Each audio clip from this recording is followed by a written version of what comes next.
And I want to share a giving encouragement for you guys. Big story from my life. This is a big turning point in my life. Between the ages of 23 and 30, I worked at a church in Palm Beach in Florida. And I was blessed to work for a pastor who taught me a lot about what biblical faith looks like. And there was one conversation I had with him that changed the course of my family forever. We were talking about kids, and this pastor has a lot of kids. Like right now, he has 12 kids. 12 kids, at least 5 of them are adopted. I think he had 8 kids at the time we were having the conversation I'm telling you about. And I shared that Charlene and I were thinking of having maybe 3 kids, and maybe we'd have more, but we just didn't know how we could ever afford to have more than that. I mean, you guys have heard the stats in the media, right? It takes $3.7 million to raise a child, according to the media. So you know, we were just thinking we don't have more than $10 million, so we can't raise more than 3 kids. Simple math. And he took me to Psalm 127, verses 3 through 5, which says, "Sons are indeed a heritage from the Lord, offspring a reward. Like arrows in the hand of a warrior are the sons born in one's youth. Happy is the man who has filled his quiver with them."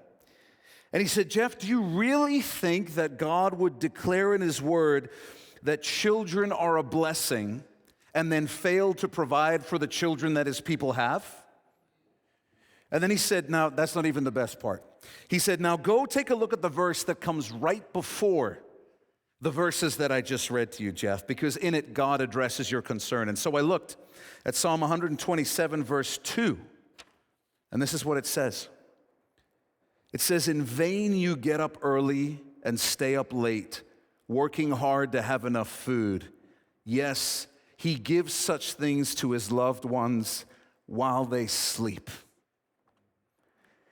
And he said to me, "Jeff, it's never going to be a convenient time to take God at his word.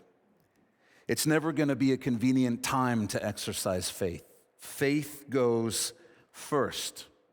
We trust, we obey, and then God provides.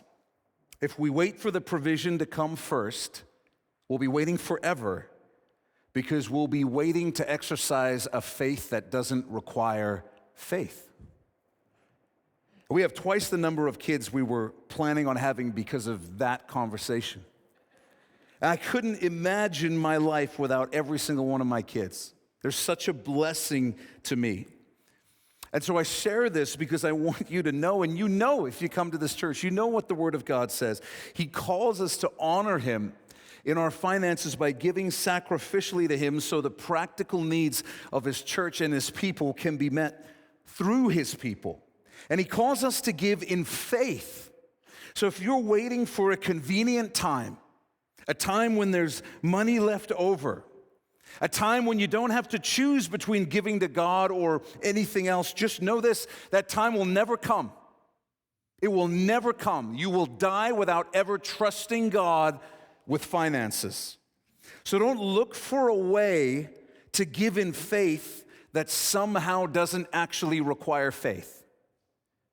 God will provide because he's faithful and he keeps his word. He's provided for every child that he's given me and Charlene. And he'll provide for you if you trust him in faith.